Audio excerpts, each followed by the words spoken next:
So when Chris came home that night, he was so energized. He had that look in his eyes that he gets when he has extreme focus and intention. And he started telling me about his experience and how surprised he was at the level of interest and understanding of business that the men portrayed who were in the audience for his speech.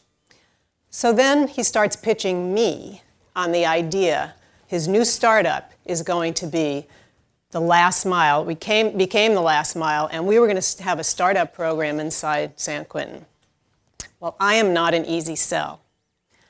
And my first reaction was, why would I want to spend my free time? Because I have so little of it anyway. Why would I want to spend my free time working with prisoners? But he had that passion, and he actually asked me not to make any judgments about something I knew very little about. So reluctantly, I committed to do research about incarceration and also to go and visit the men to experience firsthand what he was so passionate about. So first was my research.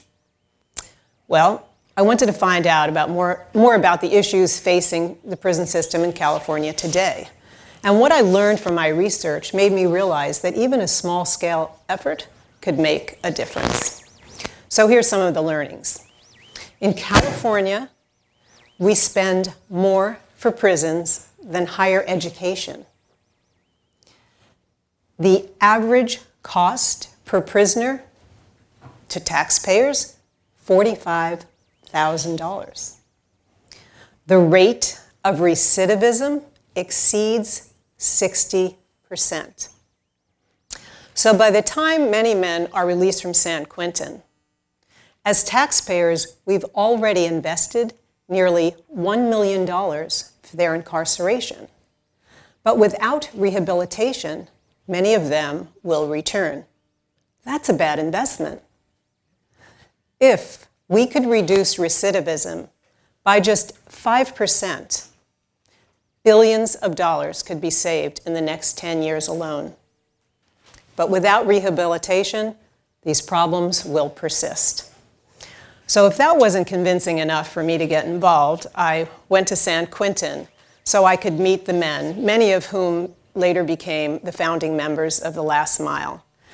And it was then that I realized why Chris was so passionate about this program. These men were not bad people. They're people who made bad decisions, and many of them decades ago. I saw hope in their eyes.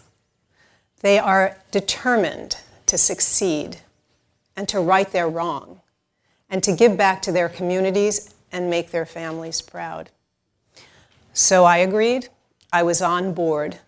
I joined Chris as co-founder of the Last Mile, and we created this program as our social cause. From that point on, our goal is to help these men turn their dreams into reality and begin to pave the road to success.